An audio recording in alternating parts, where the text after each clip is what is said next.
আমি না বলছি আমার বাসায় কোনো কাজকর্ম করতে হবে না, সব আমি করব। আর শোন, তোর এখন বিয়ে শাদী হয়নি, 2 দিন পরে তো যাবি পরের বাড়ি। সেখানে গেলে তো আর বসায় বসায় খাওয়াবে না, সেখানে কাজ করে খেতে হবে। যে কয়দিন এই বাড়িতে থাকবি সেই কয়দিন আমি কাজ করে খাওয়াবো। আর যেন আমি দেখি না কাজ করতে, মনে থাকবে? না, এগুলো আমি ধোবো। ওঠো। তুমি আসছো 2 দিনের জন্য বাবার বাড়িতে বেড়াইতে, তুমি কেন কাজ করবা? শ্বশুরবাড়ি তো কাজকর্ম করোই, তাই না? যতদিন আমি আসি আমি কাজ করে তোমাদের সামনে ভাত দেব, তোমরা খাবে। ওইটা দেখেই আমার শান্তি লাগবে। আমি আর কিছু চাই না। আমি শুধু চাই তোমাদের মা হয়ে বেঁচে থাকতে। তোমরা শুধু আমাকে মা বলে ডাকবে, আমাকে ভালোবাসবে। আমি তোমাদের কাছে শুধু এইটুকুই চাই, আর কিছু চাই না। আমি সৎ মা হয়ে বেঁচে থাকতে চাই না, আমি আদর্শ মা হয়ে থাকতে চাই তোমাদের মাঝে। কি পারবে না? পারবো। আচ্ছা যাও, ঘরে যাও, আমি কাজগুলো করে নিয়ে আসি। যা।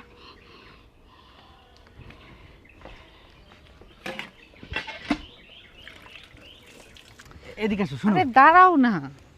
শোনো, কি? তোমার সাথে কিছু কথা আছে। তো ঘরে বললে পারতে। আরে না, ঘরে বললে তো ঘরেই বলা যেত। আসলে এই যে আমার শাশুড়ি আম্মা, মানে তোমার হ্যাঁ। মা, এই যে আমি আসার পর থেকে এত ভালোবাসতেছে, এত আপ্যায়ন করতেছে, এবং দেখি তোমাকে কোনো কাজ করতে দেয় না। আদেও কি আমাকে ভালোবাসে কিনা এটা একটু পরীক্ষা করতে চাই। তুমি কি বলো? তা কিভাবে করবে শুনি। আচ্ছা শোনো, আমি তো এটা দারুণ আইডিয়া, চলো। ঠিক আছে। আইবি, হ্যাঁ। আব্বা তো চলে গেছে না? হ্যাঁ, চলে গেছে। আসলে তোমার আব্বা বলতেছিল যে মানে তুমি আমার সঙ্গে। আব্বা, মা, কি হয়েছে? আমার তো সর্বনাশ হয়ে গেছে। কি হয়েছে? তোমার জামাই তো খুব অসুস্থ, একদমই উঠতে পারছে না বিছানা থেকে। কি বলিস? এই তুমি তাড়াতাড়ি যাও, হাসপাতালে নিয়ে যাও। চলো তো দেখি। চলো চলো। আসো আসো। রনি, কি হয়েছে বাবা? বাহ, আমার কেমন জানি দম টম বন্ধ হয়ে আসতেছে, এক খুব কাজ খারাপ করো, লাগতেছে। দেরি করো না, হাসপাতালে নিয়ে যাও। হাসপাতালে? কিন্তু আমার কাছে তো এখন টাকা না। টাকা জোগাড় করবো। আমার কাছে আছে, আমি দিচ্ছি, একটু ধরো। ঠিক আছে, দেখি বাবা, সাবধান। ওটা তো এই যে, এই যে টাকা নাও। হ্যাঁ। যাও হ্যাঁ, আসো। যাও, তুইও সাথে যা। ও আল্লাহ, তুমি আমাদের একই বিপদে ফেললা। তুমি আমার জামাইকে কি অসুখ দিলা। তুমি আর যাই করো, ওর কোনো খারাপ কিছু দিও না। দরকার হয় তুমি আমাকে অসুখ দাও, কিন্তু ওকে ভালো রেখো। তুমি ওকে ভালো রেখো, আমি যেন ভালো সংবাদ শুনতে পাই। আল্লাহ, আসো আসো, সাবধান, সাবধানে।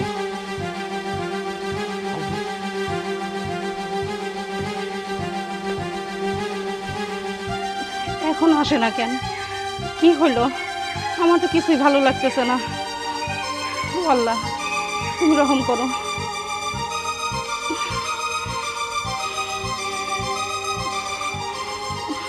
তোমরা আসছো, কি হলো? তোমার মন খারাপ কেন? কি হয়েছে? রনির অবস্থা ভালো না। ভালো না মানে? কি হয়েছে? ডাক্তার বলল রনির 2টা কিডনি ড্যামেজ হয়েছে। 24 ঘন্টার মধ্যে যদি রনিকে কিডনি একটা না দেওয়া যায় তাহলে সে মারা যাবে। জানো আইবি, আমার কিডনি, আমার ব্লাড টেস্ট করলাম, তানার ব্লাড টেস্ট করলাম, মোর ব্লাড টেস্ট করলাম, কারোরটাই সেট হলো না। এখন কিডনি কোথায় পাই বলো তো? আমি দিব, আমি কিডনি দেব, তুমি আমাকে নিয়ে চলো। না না, আসলে ডাক্তার বললো এখানে কিডনি দেওয়া ঝামেলা আছে। এই কিডনি দিলে 50-50 চান্স সে মারা যাইতে পারে। মারা গেলে আমি যাব, তারপর তোমার মেয়ের সংসার বাঁচবে। আমি যদি মারা যাই তুমি আর একটা বউ পাবা, বিয়ে করতে পারবা, কিন্তু আমার মেয়ে আমার চোখের সামনে বিধবার বেঁচে থাকবে, এটা আমি মানতে পারবো না। ওগো, দোহাই তোমার, তুমি আমাকে নিয়ে চলো, আমি কিডনি দেবো। আমার জামাইকে, ও তো আমার জামাই না, ওকে যে আমি ছেলের আসনে বসাইছি, আমি ওকে বাঁচাবো, আমাকে নিয়ে চলো। চলো না, তুমি তো বললে মাত্র 24 ঘন্টা সময় আছে, সময় বেশি নাই, সে কি চলো, আমি কিডনি দেবো বললাম তো। না মা, কোথাও যেতে হবে না, আমি সুস্থ আছি। তুমি সুস্থ আছো? তাহলে তোমরা যে বললে ওর কিডনি নষ্ট হয়ে গেছে। আসলে কি জানো, ওরা বিশ্বাসই করতেছিল না যে তুমি আপন মা হয়ে এই সংসারে এসেছো। ওরা জানে তুমি সৎ মা হিসাবেই থাকো, ওই জন্য ওরা কিন্তু তোমাকে এই রনি বলো না। আসলে আম্মা আমরা আপনাকে আসলে পরীক্ষা করতে চাইছিলাম, কিন্তু আপনি আসলে সফল হয়েছেন। আপনি আসলে সৎ মা না, আদর্শ সৎ মা। আমি তো আদর্শ সৎ মা হয়ে বেঁচে থাকতে চাই।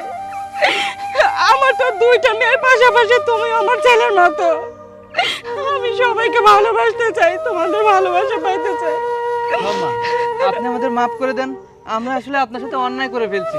আমরা বুঝতে পারি নাই আপনি এত ভালোবাসেন আমাদের। আসলে সব সৎ মা হয় না, কিছু সৎ মা আপন মায়ের মতো হয় এবং আদর্শ সৎ মা হয়।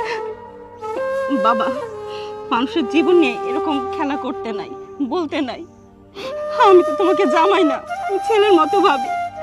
আমার দুইটা মেয়ে, একটা ছেলে। আসো ভেতরে আসো, আমার জান উড়ে গেছিল। আসো আসো। দাদু ভাই, দাদু ভাই, হ্যাঁ, আসসালামু আলাইকুম। ওয়ালাইকুম সালাম। তোমরা কি ব্যাপার দাদু ভাই? কোনো খবর না দিয়ে তোমরা চলে আসলে, ব্যাপারটা কি? কি করছে দাদু ভাই? কও, তোমার সাথে খারাপ ব্যবহার করছে? তোমার ঠিক মতো দেখতে পারে না? আমি তো কইছি যদি কোনো রকমের খারাপ ব্যবহার করে, এই যে লাঠি, এই লাঠি দিয়ে পিঠ ভাঙিয়ে আমি ঘুরে ঘুরে করে ধুয়ে আসবো। কও। না না দাদু ভাই, তেমন কিছু না।